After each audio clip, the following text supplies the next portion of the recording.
Journalist Abby Martin had a great question for Speaker Nancy Pelosi at COP26 about emissions, which ones we're focusing on and which we're not. Take a listen to this. Wait a minute, I want a woman, a woman. Gender equality here. Maybe I don't, let's see. Abby Martin with the Empire Files. Speaker Pelosi, you just presided over a large increase in the Pentagon budget. This Pentagon budget is already massive. The Pentagon is a larger polluter than 140 countries combined. How can we seriously talk about net zero if there is this bipartisan consensus to constantly expand this large contributor to climate change, which is exempt from these conferences? Military is exempt from climate talks. So now you might be thinking, wait, John, no, you cut off the video.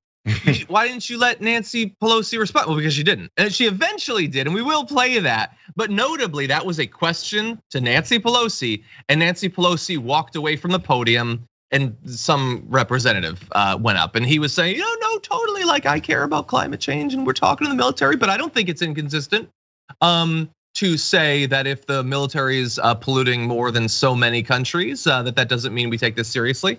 And so that guy, Frank whatever, he was the shield that was thrown in front of Speaker Pelosi so that she wouldn't have to immediately respond to that. But it was a great question, a great point by Abby Martin. Jared, what'd you think? Yeah, it's okay. So this highlights something that many people probably don't know, and also how people like Nancy Pelosi operate. So you're this lib and you're talking about climate change, but when someone confronts you with a big driver of what you say you're concerned about, and will you do something about it? Where does she go? Stage left.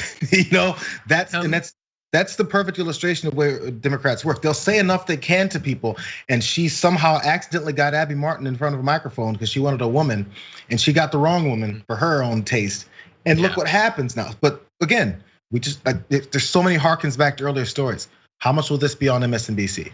How much will this be on CNN? How much will this be on Fox? Now, Fox could possibly do it because they're upset and they want to get Nancy Pelosi, but the downside is it's such a lib policy. There's so many things they could attack establishment Democrats for on conservative media, but they don't because they'll be promoting something that can actually help people.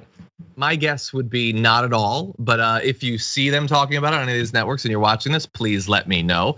Now, eventually, after the human shield was thrown in front of Nancy Pelosi eventually did respond, and here is what she had to say.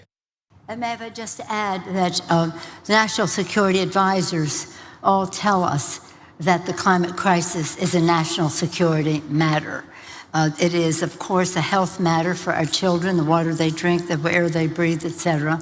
It is a jobs issue between good, clean technologies being the future of our workforce and the training for all of that.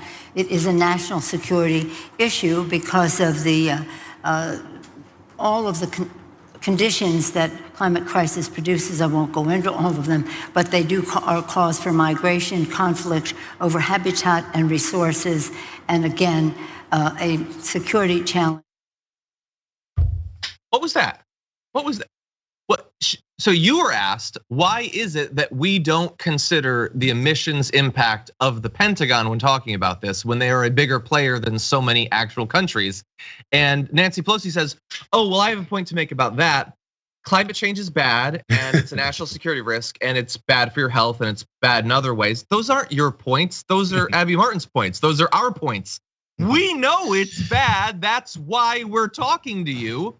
And you are distracting from the question, which is, okay, so if it's really bad, shouldn't we consider the emissions of the Pentagon? But she didn't get to it. That just wasn't a part of that. No, the Pentagon, the Pentagon is putting their cans, their bottles, and their paper in its appropriate recycling bins. That's what they're doing. So we got to make sure that seriously. You can tell because they recycle. That was such an elementary response. It's one of those things where like a fifth grader may be like, oh man, I totally forgot my report. Hey Jim, what'd you write? National security people say that this is tough. Like that was the worst. I've ever seen her look unprepared and not know what to say. Because this is one of those things that they never expected anyone to ask. Yeah, so keep asking. If I could sum up what Nancy Pelosi said, I will quote one of my favorites. Blah, blah, blah. That's what, no, we get it. We understand that it's bad. We don't need you to tell us that it's bad. We need you to finally say what the hell you're gonna do about it. Because it is bad. The Pentagon produced 59 million metric tons of greenhouse gas emissions just in 2017. Netta Crawford of Boston University said if it were a country, it would have been the world's 55th largest greenhouse gas emitter by itself. Through the course of not even the entirety of our conflicts in the Middle East and the surrounding regions, the Pentagon produced about 400 million metric tons. And by the way, they estimate that about 70% of that is moving troops and weapons, mostly due to the burning of jet and diesel fuel. So I have an idea, a bold idea to cut our emissions. Stop moving weapons and troops to places they don't need to be. And by the way, I'm not a scholar, I haven't looked into this. I think there might be other benefits other than just emissions reductions if you stop sending our troops all around the world. No way, I think that there might be some other, it's a hypothesis. We'll look into it. It's obvious you have not looked into it and you're not a scholar on it.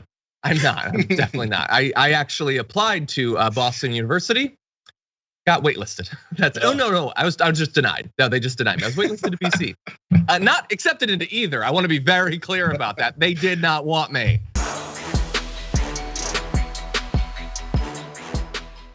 For more political news breakdowns, interviews, stories of activism, and me trying my hardest to care about the occasional big celebrity news story, subscribe to our YouTube channel at youtube.com/The Damage Report. And you can ring the bell wherever it is so you don't miss anything.